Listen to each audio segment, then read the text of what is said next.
What's up, everyone? Thomas with ForReel Movie News and Reviews here again with you one more time to discuss South by Southwest with my favorite Taylors in the world, Taylor Beaumont with ForReel Movie News and Reviews here, and Taylor Baker from Drinking the Movies down in Seattle.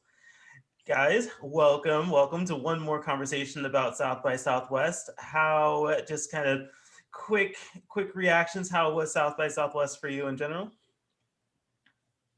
Who's going first? Taylor Beaumont. Shall I kick Yes, us off? there you go. Yes. Beat you to the punch. Yeah. Wrapped up here, feeling good. As we were talking about in past videos, I mean, South by Southwest felt a little disjointed, and I felt a little disconnected from things at times, but that partially has to do with how I approach the festival as well. But when I was getting really involved and when I was immersing myself in it more, it was a positive experience.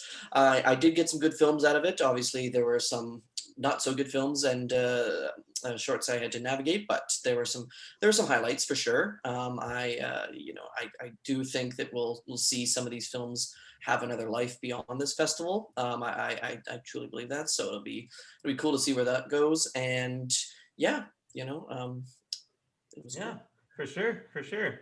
Taylor in Seattle, what did you think? Just quick. A lot less glowing. I've got like a solid top 10-ish probably from the festival, but like my bottom 20, I wish that I didn't see it all. I think that it was really, really an effective use of the lineup, right? This is a festival that has three different focuses. It has comedy, it has music, and then it has film. And it has these channels that it's using, and it seems it's like a major oversight to not use those channels with movies, right? Because there's like the island stage on one channel, and how cool would it be to go from like, a couple of sets from a great musician that you've never heard of into a movie from that same region of like Trinidad or something that's like an hour and a half long, and then go back into the island stage. Like, it just seems like a major oversight of all the different resources that they had to separate everything so disjointedly. And I'd watch some stand up, and the sets would be continuing and the channel would cut off the feed. So there's a lot of programming problems on the back end. And then I had tons of the graphic EQ issue that I know you had during Demi Lovato, Thomas, where it says that I'm registered for an event and I can't watch that event. And it doesn't matter what I do, I just can't watch it apparently.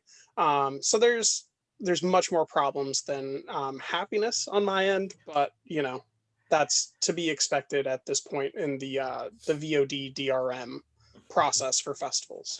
Mm-hmm. Yeah, and you know what? I actually kind of want to revisit that channels topic a little bit later, because that was a unique thing. I don't think we seen that at other festivals before? I haven't, and No. I thought it was such a great possibility, and it was Mhm. so squandered. It could have been Yeah. so cool. Yeah, let's come back to that. As far as my experience goes, I think I'm going to echo a lot of what I was saying before, in that it did feel a little disjointed, and the selection wasn't as high caliber as I was hoping it would be. And the website was frustrating to work with. I did manage to get a couple movies in on, not a couple, I actually got quite a few in on Saturday, the last day of the festival, when almost everything was video on demand. And that was fun to just kind of take a Saturday to binge watch stuff. But yeah, I think I'm just going to echo a lot of what you guys are saying, and be optimistic about the future of the festival. That there's a lot of potential, there's a lot of opportunity, but I think that this is still just kind of a trial and error process for film festivals, and we'll see how that develops. I am very curious where your guys' film count landed, Taylor Baker. Let's start with you. Because I'm sure you had some stupid eye number. No, I only got the 41. I did 3 rewatches in the last 2 days of the festival, so Only got to 41. yeah. Okay. Beaumont, what'd you do? I did 20 total if we're counting short films, which Nice. I figure we are. So Yes. yeah, We'll count nice short 20, films. nice rounded 20. Yeah. Yes, very cool. I did 19. I might have been able to fit Cowards. more in Sorry, Baker, we don't have 36 hours to We've our talked day. about this. Let the hate fuel you. Just not enough self-loathing over here. Clearly not. No, there came a point where I was just like, you know what, I'm not the happiest about the selection right now, and so I'm gonna watch what Twitter is saying to watch, and obviously revisit our mid festival video to see what you guys had said there. I became a lot more selective about what I wanted to see and how much time I wanted to devote to films. I think I still missed a couple good ones, and I wish that I had been able to get to them. Like I didn't get around to language lessons, which I heard was kind of was nice. And I'm It's sorry. available for you on the VOD, man. Oh, okay, great. Then maybe I will go. I have to get to the Snyder cut today. That's my You next. have to. No That's one has to. priorities, right? I have to move from one endeavor that wasn't ideal to the next endeavor It's that's like not 3 ideal. years too late. You can push it a week. So there is some self-loathing going on over there. A little bit. I mean, actually, our other content contributor and writer, Tim, he did get a review out for Justice League. We published it this morning. So we'll see. I mean, I have some marketing work that I need to do with the blog and some review writing that I need to do. So I'm just going to kind of throw it on in the background, and that'll be 4 solid hours of work I can do with superhero stuff happening in slow motion in the background. So Yeah. Anyway, yeah, so I guess that was my experience. And oh, did I say my number? 19. I got to 19. Yeah, you did. Yeah. Okay, You cool. did 19. Yeah. Cool. So yeah, let's talk about select films. And I want to start with one that Beaumont, I don't know if you were able to get around to this one, but we definitely talked about it in the preview, and we brought it up in the mid festival video as well, and that was The Spine of Night, which I was able to catch. I know me and Taylor in Seattle had a lot of expectations for that, and so I did want to revisit that one. And Baker, what did you ultimately think about The Spine of Night? It is, if I was going to explain it to someone that doesn't know what it is, it's like if Adult Swim had a feature film. That is a great. It's great pretty fucking cool. I really like what I saw out of the co-directors. I'm very interested in seeing these guys move forward. It's a really mature story told very clearly, clear-eyed, really wide-spanning timeline. They don't get into the time thing. They just go off feel and brutality. And it's super, super effective. I'd be very interested to see. I said this in my review on Letterboxd, like Wizards of the Coast has, thousands of different stories that it owns the IP of. And a team like this making brutal animated stories off of those, or visual stories from those stories that already exist, I think would just be so cool to see. I'd really like to see these guys like just be hired by a straight up company that makes brutal fantasy stories already and just get paid to make them, because I really like what I saw. Yeah, Beaumont, you weren't able to get around to this one, were you? You were geo-locked out of it? Nah, sorry. No, I gotta sit this one out. Oh, don't apologize to me. I'm listening and learning. I have to apologize to you. I mean, I actually enjoyed it, and I'm sad that you weren't able to experience it.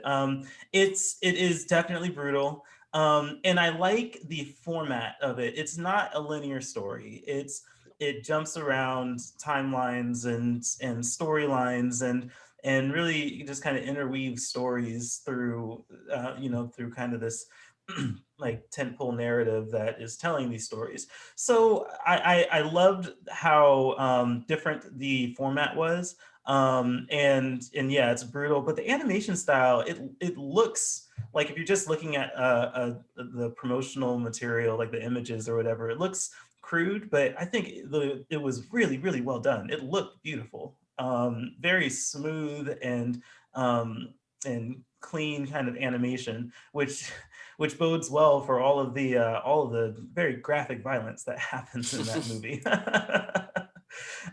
So yeah, I think that it's not, it certainly won't be everyone's cup of tea, and I don't know if I would watch it again.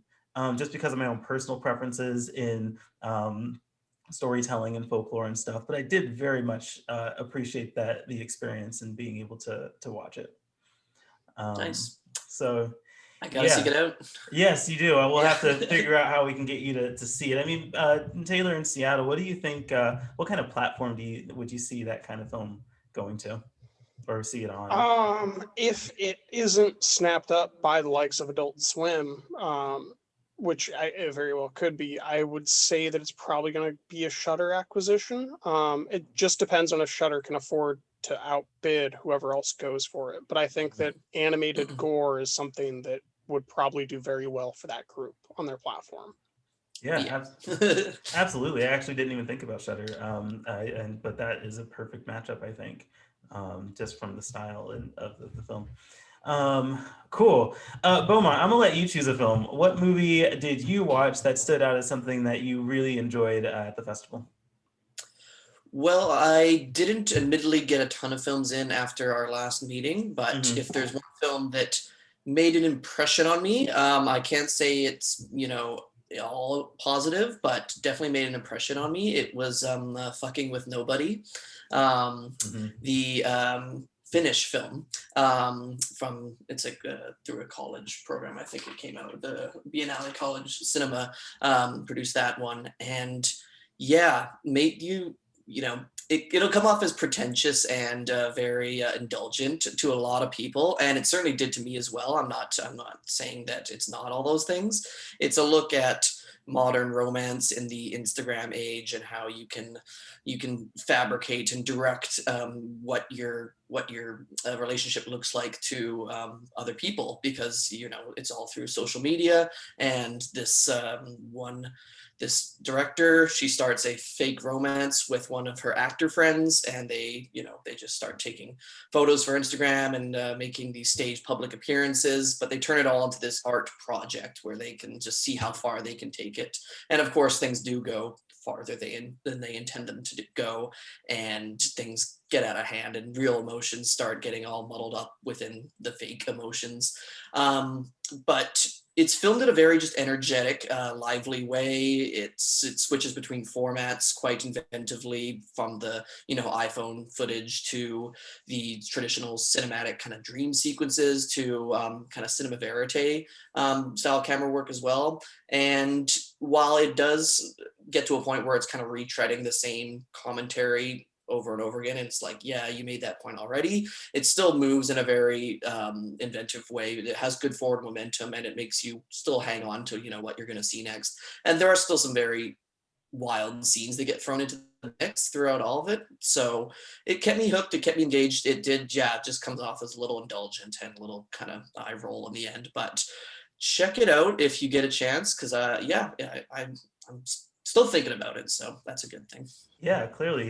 Taylor in Seattle, did you get a chance to see that one? I did not, and I can't tell if he's serious or if he's trying to fuck with us. No, I'm fucking with nobody. Fucking with nobody. Unfortunately, I didn't get around to that one either. So it turns out me and Taylor Baker saw a movie that Taylor Beaumont didn't, and Beaumont saw a movie that neither of us did. So that was my revenge. That's how I get back at you guys here. Yes. Well done. But yeah, that's one that I would encourage people watching this to seek out or let me know what you think about it. Yeah, good choice. I think there's another one that stood out to me, and I'll get around to it if we have time. Taylor Baker, what was the movie that stood out to you most?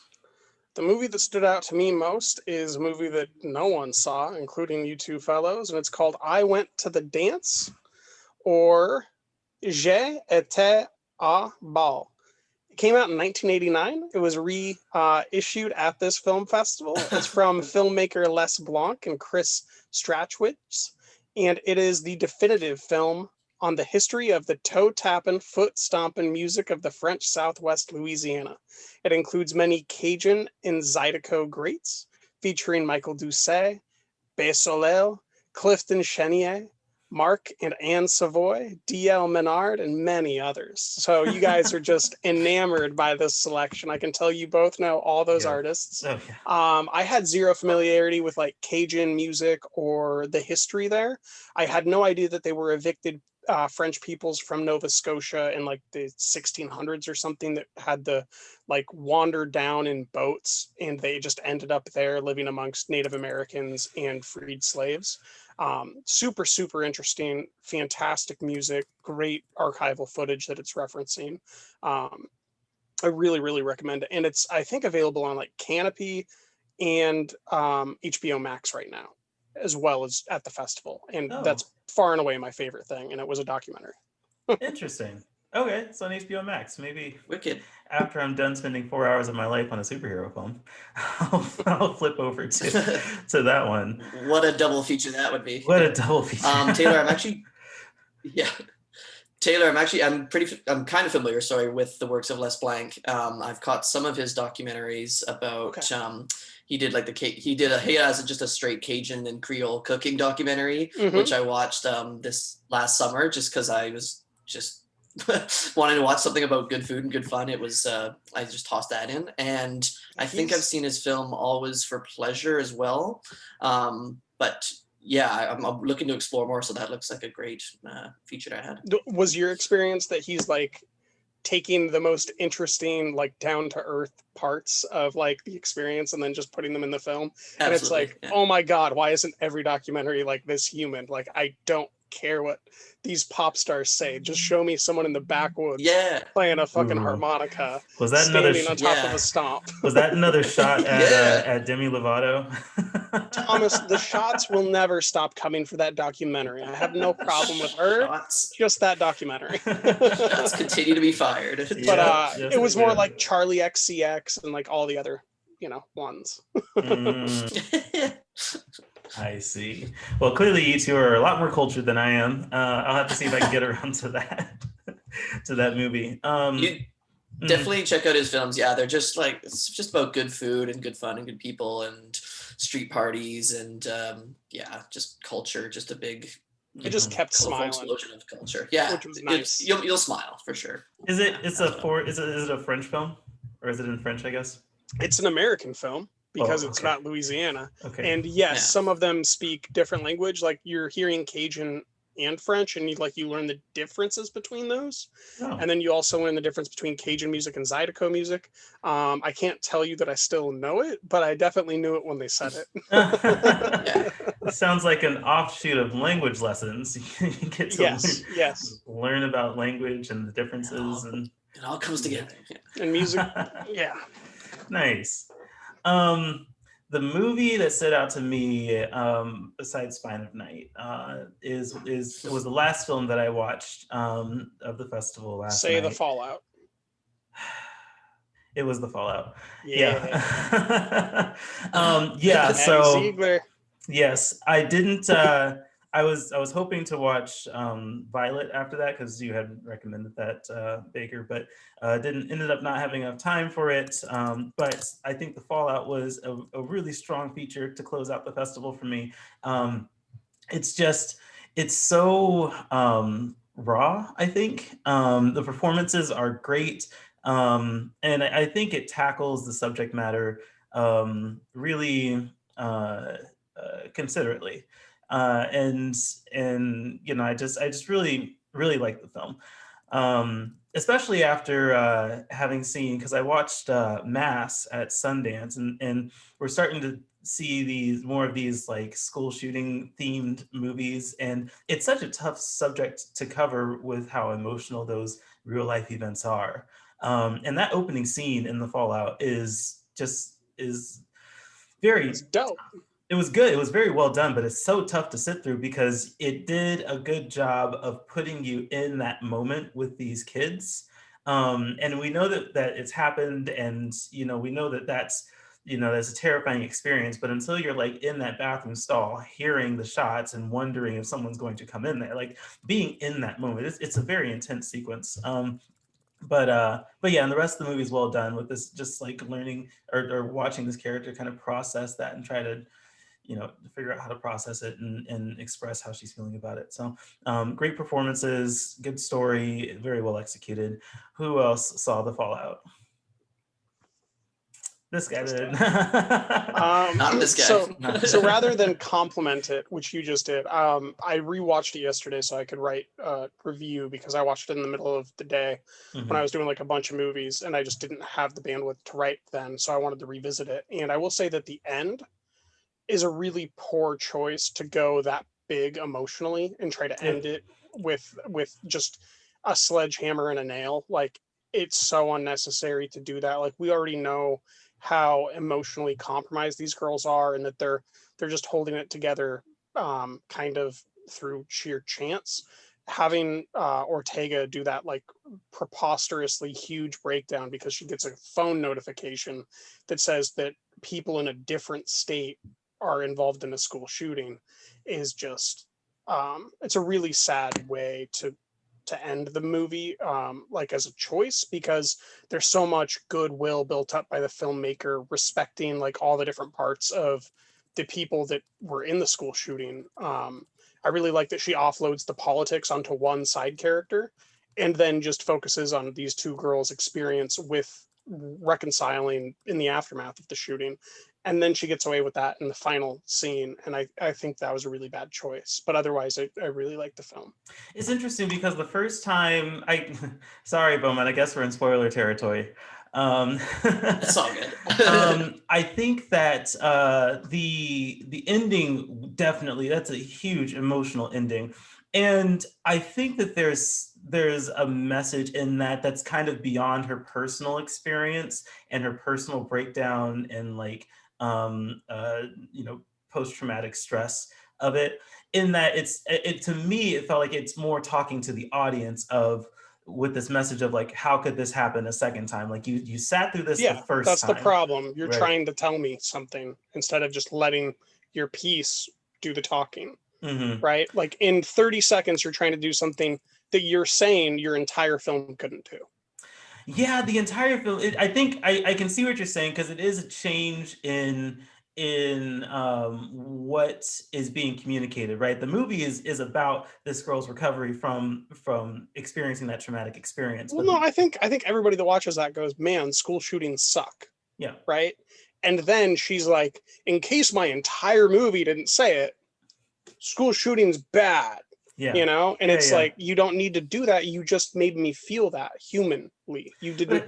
But I think more, and it comes up like with her BFF, who says, "I think I survived to do something," right? And I don't know how much I cared about his storyline, but I didn't. But that's what I liked, is that they offloaded the politics onto him. They did, yes. They really and then did. Humans get to go be human, and politic kid gets to go be a politic kid. Right. But I think that that's ultimately what happened. Maybe that's why you don't like it, because that's what happens. Is that I think the ending is politically motivated. It's not just an emotional thing. It's kind of an activism thing. Like, we need to do something about this happening multiple times. And it's not just school shootings are bad. School shootings are really bad, that they happen so often. That they did happen so often. And regular. And obviously this movie, it takes a lot of time to produce. So this was probably very relevant when it started, when they started producing this. So I can see where you're coming from there. I like big emotional endings like that. Like, it was a twist that I wasn't, I guess we should have expected, but that I wasn't expecting for this story. Yeah, anyway, I guess I see your point. I would have to see it a second time to see if it hit me that way. Ah, what a shocker. What a shocker. All right. I am out of topics. Was there anything else you guys wanted to talk about with South by Southwest? Anything that stood out to you at the festival? Or... Well, why don't we get to channels? Oh, yes, that's right. Channels. Thank you, Taylor. You're always here to remind me what I forgot that I wanted to remind myself about. Baker, tell us about the channels experience with South by Southwest. So there were 4 channels, if I'm remembering correctly. Each one had a different motif. Channel 2, I think, was my favorite channel, and it was the Island Stage channel. And basically, there were these pre-recorded sets from artists from islands or like tropical locations. So it's very much like foreign language music, and it would just be set after set after set. And then on two of the channels, I think it's 3 and 4, there would be at the end of the day stand up from different pre-recorded locations in America. And like, you guys know that there were a bunch of movies that we could have watched on these channels, and there wasn't enough content for these channels to run like 24/7. And it just seems like a major waste to not have like 6 channels or 8 channels, and then put programming in the slot so that I get to watch a stand-up set from a woman, and then watch Hysterical, and then watch another stand-up set from a woman, and then go into like some punk rock, or watch Mabel Ma Beauty, and then go directly into the island stage listening to music that sounds like the singer in Mabel Ma Beauty. It is just like a huge waste of opportunity. And they also were cutting off these pre-recorded sets. Reggie Watts was the last stand-up set of Friday night, and they cut him off mid performance. And it's like, come on, man, I showed up for Reggie. Like, Yeah. you're really gonna do this? Dang. So I just think it was a huge waste, because like, you could have had a metal channel, right? And then like have the Spine of Night back into a metal set, and then into like some gross comedy. Like, you could have really built cool genre channels, which would have been a great way to experience the festival. Like, what channel are you watching today? And then we could have like exchanged what channels we're watching, and then like tune in between channels. I think that would have been so much funner than like this weird VOD thing that they did. Yeah, Beaumont, did you have it? I don't know if you, oh yeah, I don't know if you're able to get to the channels, but what are your thoughts on Baker's kind of perception of how the channels could have worked? Well, yeah, you're right. I didn't get to the channels. I guess I didn't do my research there. So to my credit, to be honest, I can't really, pitch in, but But is that concept something that you would want at a film Yeah. festival? Absolutely. No, that sounds really cool. And I agree totally with what Taylor was saying, and how it could have been, how it could have been, formatted way differently and worked to benefit a lot more artists and a lot more viewers. And I'm totally interested in that kind of format for a festival. I like just being able to like drop in, and then you got some music going on, you got some stand up, and then you can switch over, and then the content, everything that's that followed it. So yeah, I would love to explore that, and I wish it worked out better. Yeah, I'm absolutely hearing that. I mean, I don't even know if I necessarily need the channels to be like themed. I think the channel concept really kind of falls in line with how film festivals work. When you go to a film festival, you typically have 3, 4, 5 theaters to choose from that are constantly playing something. And I mean, theaters have to have gaps in between the movies so that they can clean the theater and get people in and out. But it seems like those gaps would have been well filled with like music content and stand-up content. So just to interject, the reason that I'm going with themes is because the themes already exist for the music festival, and it's being distributed video the same way. So it's like, right. How do we already integrate what the system is into the proper film festival?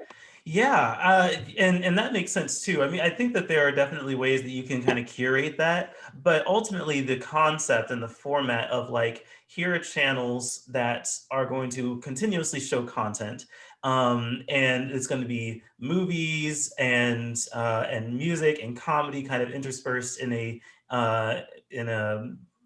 curated way for their premiere. And then you could do VOD after that. Like here, you have to be on channel 3 at 11 o'clock to watch, I don't know, Mabel Ma Beauty.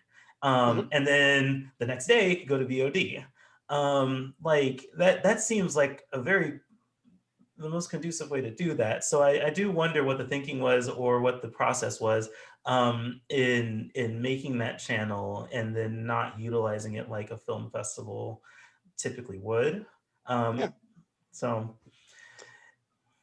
But why didn't they allow filmmakers to make any money at the festival, right? Like, boy, yeah. there's only so many questions that we can go down until it's like, oh yeah, no one made any money, right? Right. And it's super weird because you register for a title, and then you can watch it, and then you can unregister, and then that slot opens back up for someone else to Yeah, use their what is pass on, that? which means that more people than should have been allowed to watch the film as it was pitched to the person letting it show at the festival, get to watch the film, and that person still ends up making no money. Like, I can't believe that that's an acceptable system for these people to use. Like, I guess I get the networking opportunity maybe in a non-COVID year, but this is just, it makes no sense to me. I haven't heard any acquisitions out of South by Southwest. It seems like it was just kind of a major crapshoot to maybe get an award and not make any money off your movie, which is a real bummer for these artists. Yeah, I think we're mentioning a lot of things that could have improved. If I was to mention something that we haven't talked about, I definitely would have preferred a longer festival. And I think we brought this up in one of our previous films. I think You mean that when I said maybe don't start on Tuesday? maybe you don't start on Tuesday. Yes, I Yeah. remember that part. um, I I think that this is a festival that is so big, especially if you are trying to take in all the components. Because I was just focused on the film part and still couldn't get around to like everything. You know, and if they had had better selections, that would have been very disappointing. To be like, man, all these movies I wanted to see, and they only gave me 4 days to do it. So a longer festival would have been nice, better timed with when it started and when it ended. You know, I guess there's just part of me that kind of wants to have been in the brainstorming room when they put these ideas out there to get what the thinking was and how it was intended to be experienced. Um, and yeah, I don't know. So, Beaumont, any other thoughts on South by Southwest? Except besides Not any. maybe they should have allowed Canada. Yeah, or other countries. You know, I'm sure other countries are locked as well. But mainly It's- America's hat. Yeah, America's Yeah, hats. we're all the way up there, I know, but you know, just give us a shot, give us the content. We want to contribute. There was Islands was the Canadian film in the fest, right? Or Island? Did anyone catch that? I did not I'm catch just wondering. Islands. It's Okay. I think on VOD, and I might try to get to that today. There's a few VOD Okay, titles yeah. that I want to get to today if I have the time. Mhm. It interested me, but it was also geolocked to only viewing in the States, which I just found wild. and Violation was as well, and like I think some other Canadian content and stuff. I was just like, really? Wow. Anyways, I won't, you know, that aside, I won't go into, you know, more negatives about South by Southwest. I'll just say that I also caught a lot of shorts at the very end of the festival that I actually really enjoyed. I caught some shorts that I really going to stick with me as I proceed out of this festival, and you know, maybe So seek answer out, try to everyone's find- burning question. Did you see the Nipple Whisperer? No, because it was geolocked. Oh, No. Played it. Shift 72. I wonder if it's on there. It should It be on is. there. I'm pretty sure I saw it. So you have access to Shift 72. You can go watch it there. Okay, I will. Yes. And Well, there, good. I was I'm glad hoping that most of the you're- shorts would be available, but some of them were actually still geolocked, which is really disappointing. So just off the top of my head, a couple that really stuck with me was Femme. I thought that was great. Play It Safe was really interesting, and Bruiser was another really good one. I don't know if you guys caught any of those, but those were my shorts highlights, amongst others, actually. No short films. If I get to them, I'm getting to them today. Yeah, I Just didn't features get for me. I didn't get around to short films either. And I might, if I have time this week or whenever I can get access. But we'll see. I'm glad that you had a positive experience with short films. I think that you know that's a very important component of film festivals, and it's nice that you were able to get around to a few of them. Yeah, some quite a good handful carried over from Sundance. So I saw some ones I recognized there, and the Sundance winning audience award winning film, Don't Go Telling Your Mama, that was also available to watch at South by. So I finally caught that, and that was fantastic as well. So yeah, Nice. check it out. Very cool. Very cool. Well, I think we'll go ahead and wrap it up here. Guys, I appreciate you joining me one more time for South by Southwest. I know that For Real, I'll still be putting out content. I have a few more reviews that I want to get out over the next week or so. So South by Southwest content will still be continued to publish throughout this week.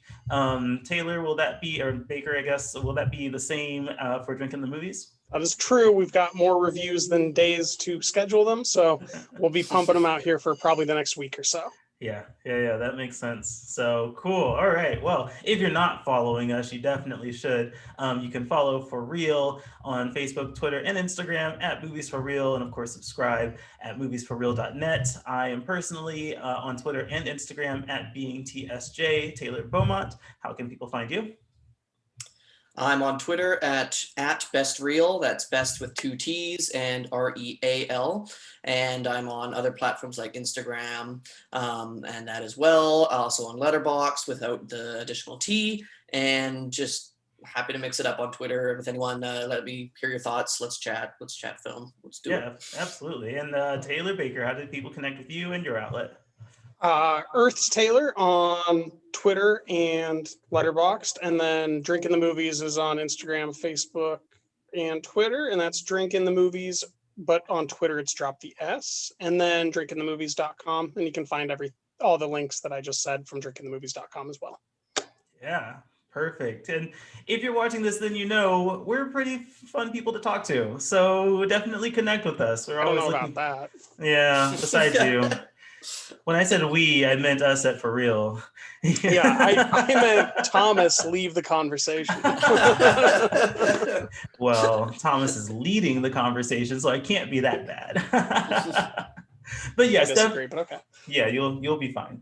Definitely connect with us. We're always looking for great conversations and people to collaborate with and create content with if you also produce content for film and film review as well. So cool. Thank you everyone for watching, and until next time, keep it for real.